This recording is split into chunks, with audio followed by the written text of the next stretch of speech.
Welcome back to the Double Leg. I'm one half of the show, Hey Jai Picks. The other half of the show, the Parlay. Joining me in to recap some UFC Singapore. Let's get into it.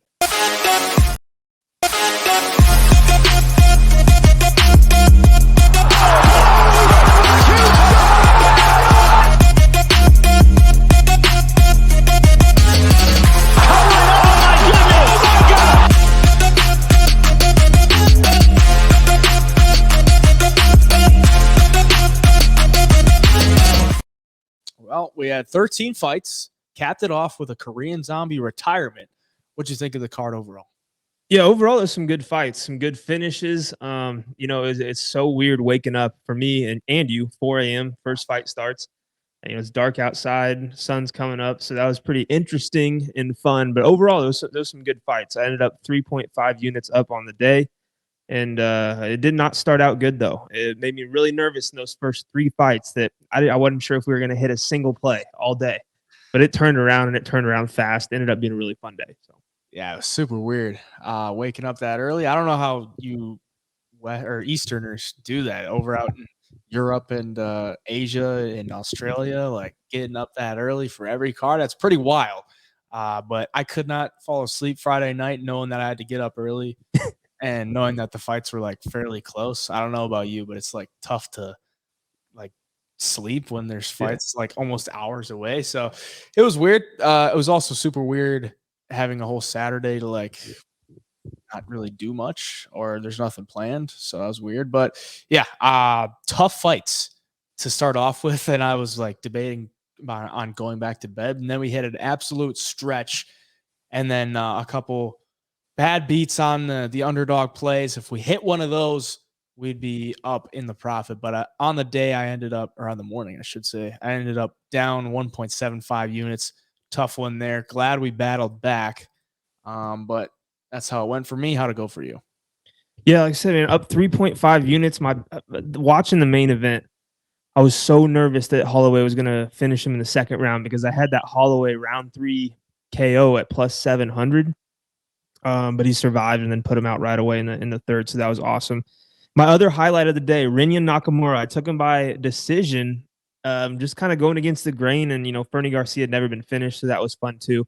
And then we hit a lot of some straight bets and stuff we'll talk about. But, overall, it's like I said, started out rocky, ended up good. But, man, it's just such a roller coaster this game is. I mean, some days you feel like you're going to start the day good.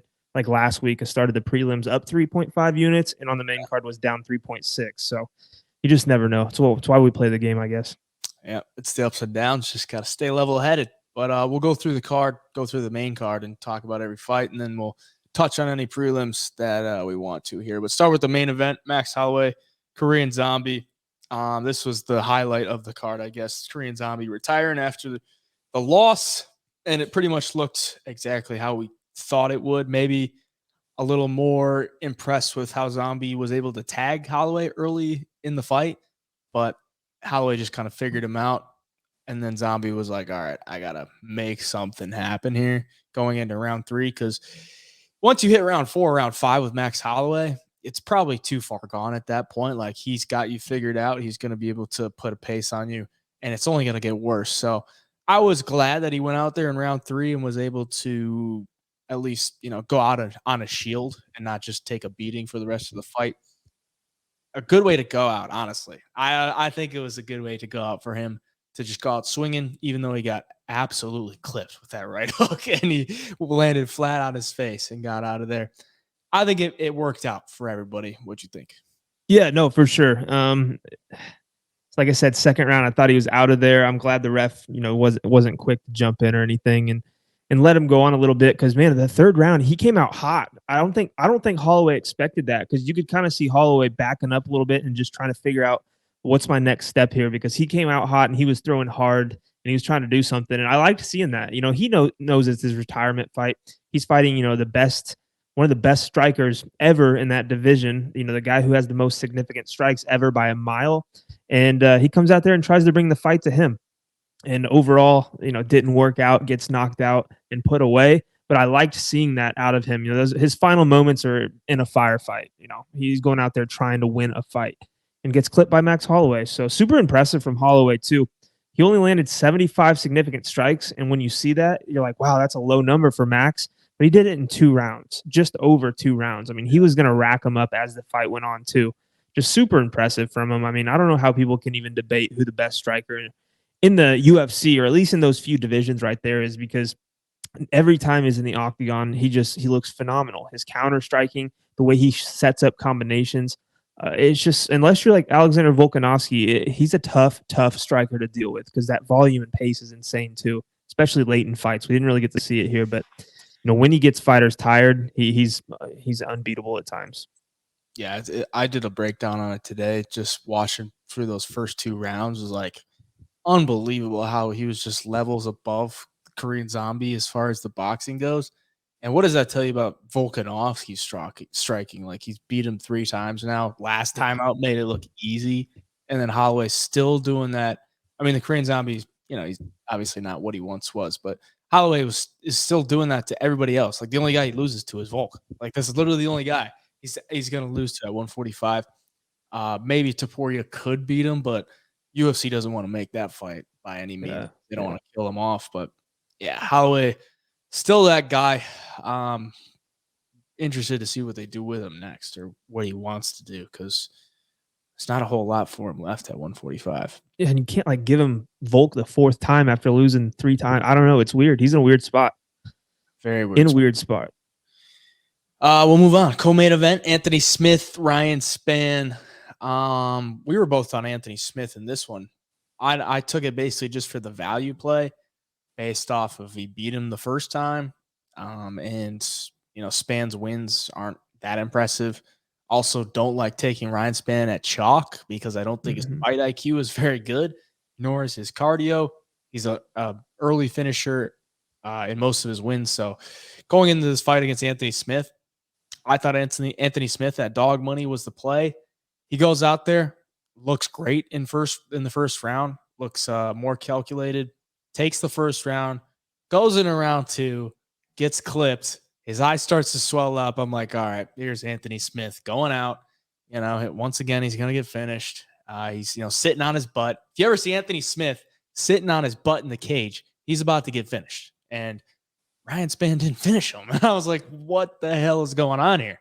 I thought it was pretty much just a matter of time at that point. Like, Spann's going to finish him eventually. Makes it into round 3, and Anthony Smith has like one eye, and Ryan Spann does nothing in round 3. I mean, he didn't do nothing, but he didn't do enough. Like, Anthony Smith did a lot more. And Anthony Smith doesn't have like the best body language at that point, because he's got one eye. Like, he's trying to see this guy with one eye, but yet he's still outlanding him in every facet. So then we go to decision, and I thought it could have went either way at that point. I'm glad Anthony Smith got the win, obviously, because I had a bet on him. But at the same point, I'm like, Anthony Smith just showed way more fight IQ, more heart, more will to win. And I think he deserved the win at that point. What did you think of it? Yeah, no, I do too. Like, watching it, I was fully expecting to hear Ryan Spann's name called. But after Anthony Smith wins and I get it on and I see everybody calling it a robbery, I kind of, dug deeper into the fight. And you look at round 1, obviously, I mean, I think Smith won that round. I think everybody would agree with that. He landed 24 significant strikes. Spann landed 10. Anthony Smith had a takedown. It went to Smith. Round 2 is where it's interesting. The significant strikes are dead even. You probably give it to Spann, obviously, because the damage with the eye. But then even in the 3rd round, like Smith looked really tired. Spann looked kind of tired too, but both guys were landing. I mean, Anthony Smith did outstrike him with significant strikes in the 3rd round, 45-27. So, I mean, you could give 1 and 3 to Smith pretty easily. And I don't know why people are so up in arms about it. But one thing I'll say about Ryan Spann is I was more impressed with his ability to conserve energy and still be in the fight in the 3rd round. I feel like a few years ago, we probably wouldn't have seen that. Like, he'd have been dead in the water. But he hung in there. I think he conserved a little bit too much. I think we get to round 3 and like he was still fighting that style to where, he like there's 2 more rounds after. I think seeing Anthony Smith's eye that messed up, I think Spann should just went for the kill at one point and could have got him out of there, but he just never did. Smith did a good job though, man. He's tough as nails. I wanted that submission really, really bad. I had Smith by submission. I had Smith in round 2. It didn't happen, obviously, but the big play was on the money line, and he was in that parlay that we cashed. So Overall, man, I'll take it. I'll take the money line win. At first, it looked like a little dicey of a decision. Diving deeper into it, I can fully see how Anthony Smith won the fight too. More heart for sure. Yeah. More of a will to win, in my opinion. Span is like a early finisher, and I don't know if he just went into that with a game plan of like, I know I'm better than Anthony Smith. I don't want to just blow my load in the first and then Yeah. get finished later in the fight. But then he lost the first round, and maybe it took away like some aggressiveness in him to be like, I don't want to overexert myself and gas out. And then in round 3, that's just kind of the game plan that he went in there into the fight with. So because I was just expecting him at some point to like go for the kill, go for the kill. Anthony Smith is hurt, like his eye is dunzo. And it wasn't like Anthony Smith was putting it on Ranspan. Like he wasn't just dominating him after that. So Yeah. it was his fight to lose, and he lost it. So there's that. Giga Chikadze, Alex Caceres. Chikadze gets the 30-27 win. I thought it was a pretty decent showing for Giga in his fight back against Caceres. Another guy in Caceres, I was like, is this really the best game plan we're coming in here with? Like Caceres, you're really gonna expect to out kickbox Giga Chikadze? Like, come on. I don't know what some of these guys are thinking. Like, if I'm Caceres, you're not going to out kickbox Giga Chikadze. Like, the only reason he lost to Calvin Kattar is like one of the best boxers at 145. Yeah. You can't go in there with the same strategy as Giga Chikadze. You're probably not going to beat him. And it clearly showed that. Like, I went into this fight thinking if they're standing, Caceres might keep up with him with the significant strike total, but Giga's going to land way more like significantly. He's going to thud every time he hits you. It's going to thud. And that's exactly what happened. I'm like, Caceres, bad game plan. Yeah. What'd you think? Yeah, no, I thought so too. I was expecting Caceres to like look to clinch and try to get a takedown or take the back or anything at some point in this fight. I mean, get Chikadze out of his comfort zone, because when you stand at range and kickbox with him, like he's his best. I mean, he's as good as you're going to find out there in kickboxing in the UFC. So it surprised me. And for Chikadze, this was perfect that he did that he fought like that. Caceres fought like that because, you know, you're off the layoff. You're coming off of getting beat the first time in the UFC. And it's almost like you got like a little tune-up fight because you know you're the better kickboxer. You're not worried about the wrestling.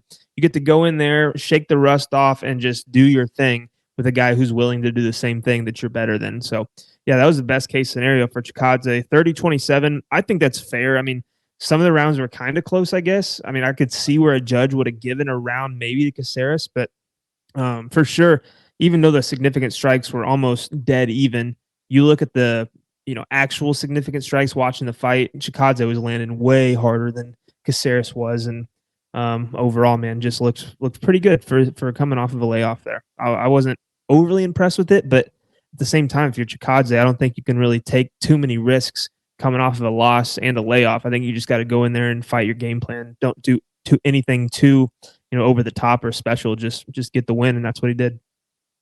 Yeah, I do believe Caceres like broke his hand in wrist in round 1, something like that. So maybe that threw off the game plan a little bit as far as the grappling goes. But either way, I don't know if it really seemed like any part of the game plan because he didn't really go for it early in the fight either. So interesting there. Rinya Nakamura, Fernie Garcia. Got to give you props on this one. Calling the decision. Was it plus 475? Yep. Was a smart play. I remember you saying that on the exclusive show, and I'm like, you know what? That's actually not bad. I actually kind of like that. And of course, I was on the round 1 finish, and he almost had that north-south choke in the round 1. I was hoping for that. Didn't get it done. But yeah, good read on your part for that one. How'd you figure that one out? I mean, obviously because Fernie's pretty tough. Never been finished. Rennie Nakamura pretty young. I'm guessing that's what you're thought. Yeah. I just, if Fernie was like a 35-year-old guy who's, kind of beaten down a little bit, I'd have taken Rinya inside the distance. But you look at Fernie, he's never been finished. He's fought grapplers before, and he was good enough defensively to not get finished.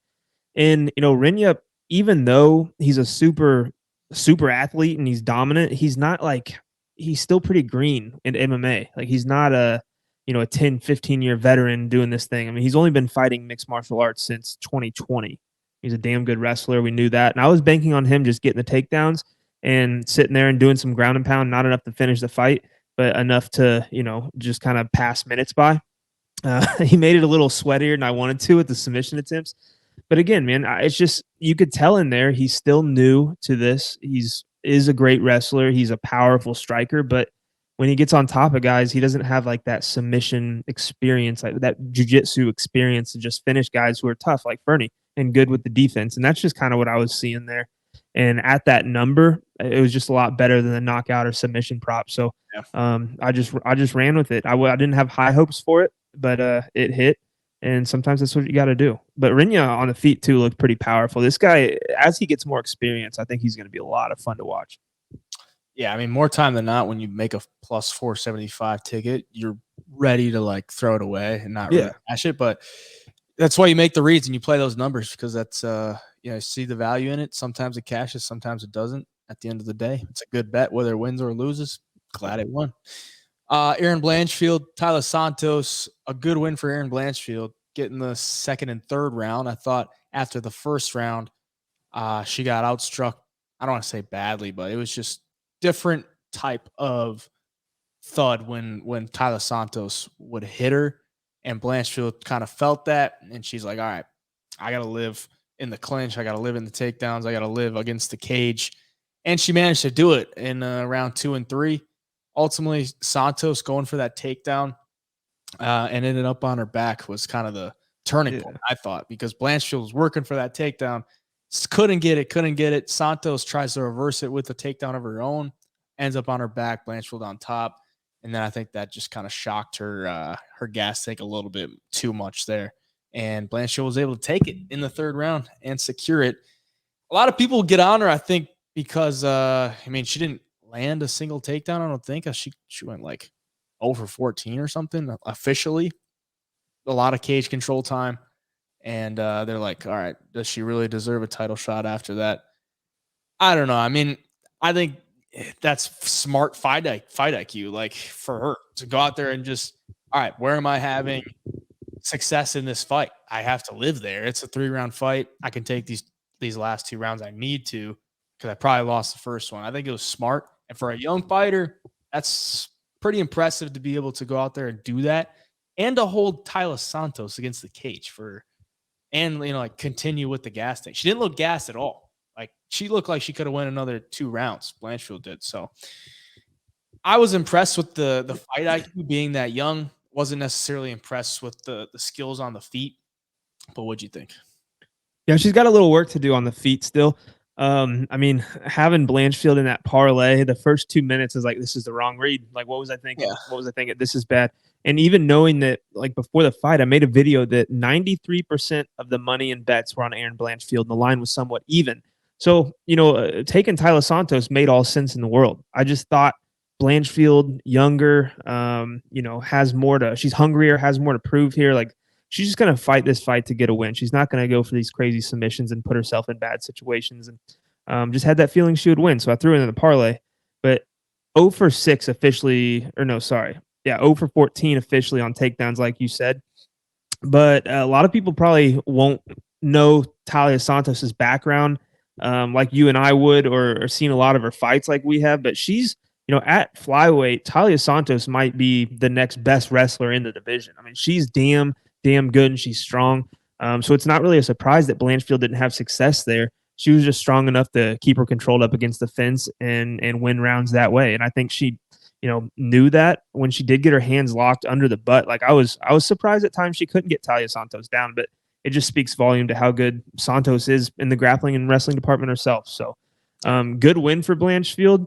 I mean, Santos is a girl who arguably beat Valentina Shevchenko. I don't necessarily think so, but she's, on that level to where she could beat Shevchenko on any given night. So good win for Blanchfield. Going forward, she's got to keep working on the striking, because as she gets against, some of these girls at the top, she could get picked apart, especially if she fights somebody who can get off the fence and stuff the takedowns and keep the fight, at distance. Like, she could have some problems, but she's younger. She's getting better every time. So, got to give her a little slack there. And she's still beating everybody. So, yeah. If you look at how good Tyler Santos is, I mean, she took down Valentina 3 times. That's as much as she's been taken down in the last 6 years, like, in all of her fights. Like, Yeah. most people are gonna wanna take down Valentina because she's one of the better strikers in the division. Tyler Santos did it 3 times. She's only been taken down, I mean, that's the most she's ever been taken down in her career.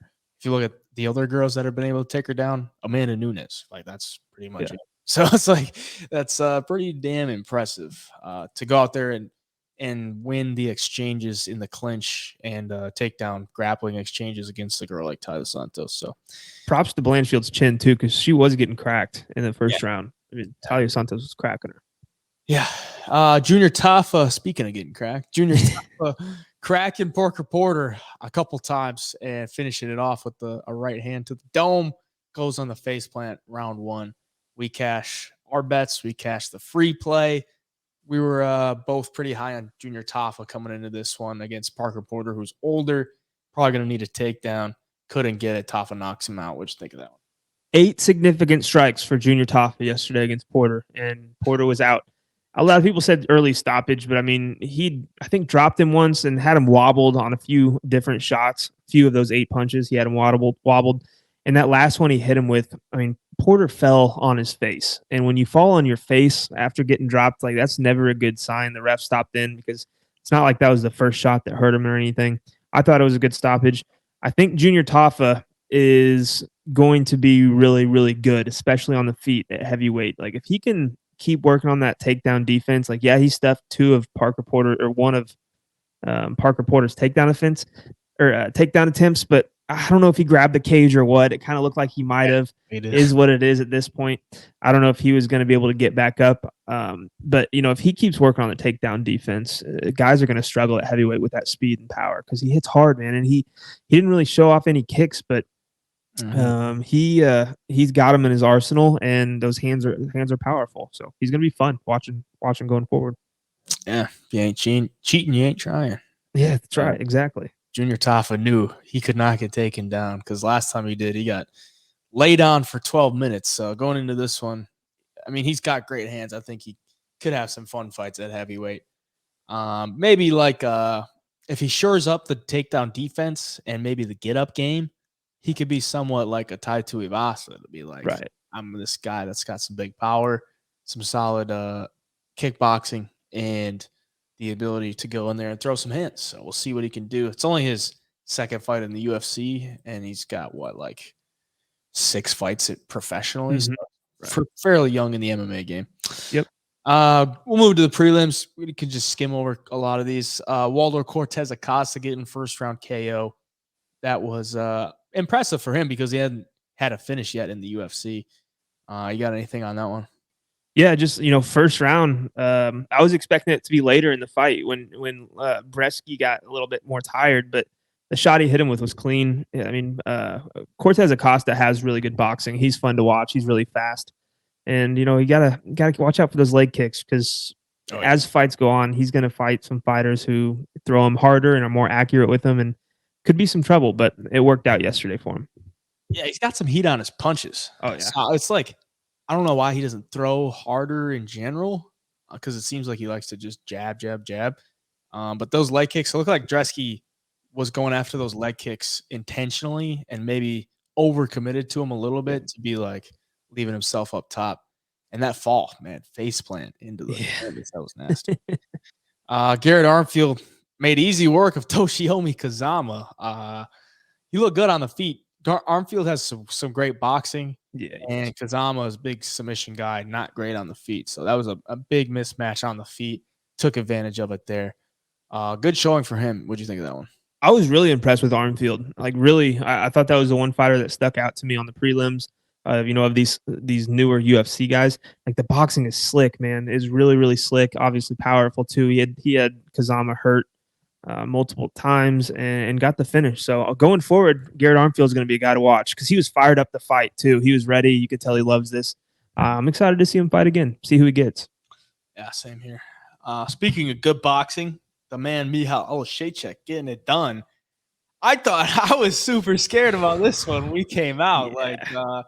this was pretty much a pick 'em, and I mean, why I took Michal Olszejczyk is I'm like, this guy is I don't want to say crazy, but he's a dog. Like he goes in there and he doesn't care what you throw at him. He's gonna keep throwing. And Chidi in the past has kind of folded under the pressure, and Mihal's gonna pressure him. That's exactly what happened. Like Chidi was landing some good shots with the kicks. That's how he would have won this fight with the kicks. Longer, dude.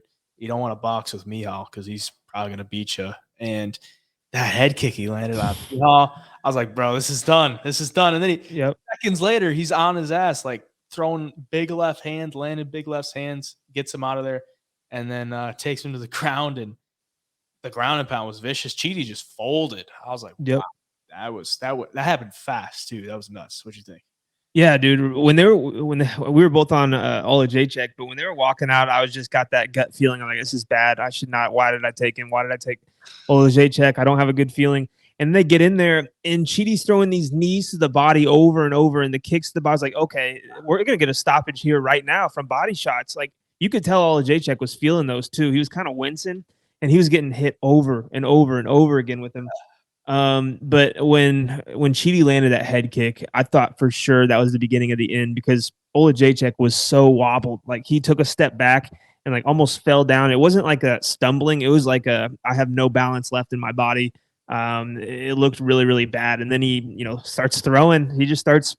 He's a dog, man. He starts banging, and it worked out for him. I think Chidi kind of got a little bit tired after he realized, shit, I can't finish this dude. I think it took the wind out of his sails. And yeah, Ola Jacek landed some timely takedowns and ended up getting the finish, and it ended up looking like a good bet. Yeah, that was nuts. I couldn't believe it how fast it turned around. Yeah. Yeah. Yeah, if you're not a grappler or a takedown guy on Mihal, like you don't want those problems because he's gonna keep coming, and that left hand seems to hurt everybody. Sankanon, Rolando Bedoya. This was the parlay buster. Bedoya looked like he had nothing, no pop in any of his shots. Landed a bunch of leg kicks and lost the decision. Took the first round pretty easily, and then Sankanon took over with more significant shots, second and third round. What you think of it? Yeah, I wonder if there was some kind of injury for Bedoya because he didn't look in shape as he was in the chaos fight. Like as the fight went on, he was tired, and he came out hot, like he needed to end this thing quick or something. And after round one, I was like, okay, this is great. Bedoya's looking phenomenal. He can keep this pace up. Keeps that thing going. He's going to cruise to a victory here, either by late finish or by decision. And then just coming into the second round, a few minutes in, he just looked bad. Like he looked bad, and Song, props to him. He stayed composed in that first round. He took a lot of leg kicks and just marched forward and did his thing. Like Song Kanon's a damn good boxer, and he's powerful too. Like he hit Bedoya with some shots that probably put some guys down. So props to Song for getting the win. Good bounce back win after losing to Ian Gary. And Bedoya, man, he looked a lot different than he did in the chaos fight, in my opinion. Yeah, a lot different, I thought too. Billy Goff, Kinoshita. I mean, props to Billy Goff because Billy Goff was getting touched up with some shots, but he just doesn't care. Like, does not care. And Kinoshita, that's kind of 2 times in a row. He just kind of folded under the pressure too. So, yeah, that's a tough one to watch. But props to Billy Goff. Can't take anything away from him. He just did not care what anything that Kinoshita would throw at him. Just kept coming, rips to the body, ultimately drops him with that solar plex shot. It was nice performance for him. What you think? Yeah, props to Billy Goff. Leading up to this fight, like watching his film, I was like, this guy is a junkyard dog. He's tough. There's not much technique involved. He'll just eat your shots, and then if you wear out, he's going to finish you. It wasn't really the case. Like he hit Kinoshita with some shots. I was like, damn, that looks pretty good. Like that combination was good. And then the body shot followed up by the other, I guess he didn't really need anything to follow up. But there was times when he'd put combinations on Kinoshita. I was like, damn, his boxing's gotten better. Like he's looking good. You mix that in with some toughness and wrestling, like Billy Goff could win some fights in the UFC. Kinoshita, though, man, I don't know if this is, you label him a fraud. He got the big counter left hook knockout on the Contender Series, and then it's just been, guys have their way with him in the UFC. He hasn't looked good. He's an intimidating dude when you look at him, and his striking is decent early, but man, he's got to figure something out because he's getting put away in these fights. I was expecting a lot more from him. Oh, yeah. Maybe the worst flyweight women's fighter on the roster, Leon Na, getting finished once again, second round. I got nothing much to say about that one. Yeah. No, she's just she's probably getting the scissors and get cut here. Yeah. How about JJ Aldrich? Like a big veteran, and you're getting matched up with Leon Na at this point. Yeah. Like, come on. That's what her third TKO on her record or whatever. But Yeah, I'm not big on JJ either, honestly. I think she loses the most people in the division who are decent. yeah, I'm not hiring her either. Songwoo Choi, Jarno Aarons. We were talking about this one before the show, but it was just a disappointing, like, fight IQ fight to watch from Jarno Aarons. We came into this one knowing like Songwoo Choi has been dropped numerous times, especially in his last couple of fights. Jarno got some good kickboxing. Go in there and make Songwoo Choi fight with you in the pocket. Doesn't really do that in round one. Goes in round two, drops him with a beautiful uppercut, goes to the ground with him. Songwoo Choi fights his way back up to the feet. Aarons goes for the takedown. I'm like, what are you doing? And then he gets reversed. Ends up losing that fight on one or two of the judges' scorecards because one of the judge gave Songwoo Choi 30-27. So loses the fight on one of the judges' scorecards after getting a knockdown in the second round. Comes out third round, stands at kicking range, and gets kicked in the leg numerous times. Never really engages much. So I'm like, what are you doing, man? What are you doing? Go in the pocket, land the shots inside with the boxing. Songwoo Choi can't handle it. He just can't handle it. It was just disappointing to watch. What do you think? Yeah, super disappointing, especially the second round. Like Jarno Aarons, you can tell he's new and somewhat inexperienced at this level because landing that uppercut and having Choi dead to rights, he just followed him down too quickly. He went right down like with him into his guard. It's like take a second or two, a second and a half. Just wait to see Choi's reaction when he hits the canvas. See if you need to move over, getting side control, 3/4 mount, and then rain down shots. But going right down into his guard immediately gave Choi the chance to recover. And I mean, you look at that round with Aarons getting the knockdown, and he only landed 4 significant strikes the whole round. And one of those strikes was a massive uppercut that had Choi dead to rights. So that's frustrating to see, especially when you're on Jarno Aarons like we were. So, yeah, man, I don't know if Jarno Aarons is long for the UFC. That's first 2 losses he took. Didn't show good fight IQ. I mean, Choi was on a 3-fight losing streak, all by knockout, I believe, right? And There was one by decision, one by sub, but the one decision he got dropped like twice, I think. So yeah. So I mean, you go in there and you have that performance against Choi. It's just I don't think the UFC is gonna keep him around too long, honestly. Yeah, probably not. That was a big thing too. Is like he dropped him, he's on top of him, and not like no urgency at all to land any ground and pound. Like Songwoo Choi is obviously holding on to him, but it looked like he was just content to lay on him for that time that he was on him. So disappointing there. But yeah, that's the recap for UFC Singapore. You got anything else you want to say about the card? No, other than early start. Those are fun every now and then, but let's not do that too often. Props to the European fans for doing it every single week. That's crazy. You guys are diehards. We're the real casuals. Yeah, well, we got somewhat of an early start next week, UFC Paris, but that's more regular for our time. Yeah. And so if you're in Europe, it's going to be a nice little night card for you as well. But yeah, that's the recap for UFC Singapore. We'll be coming out with the Contender Series Week 4 preview probably the next day. And then we'll have the UFC Paris preview as well. So stay tuned for that. Drop a sub to the channel on YouTube. If you want to get in on the Double Leg Premium, the link is in the description down below.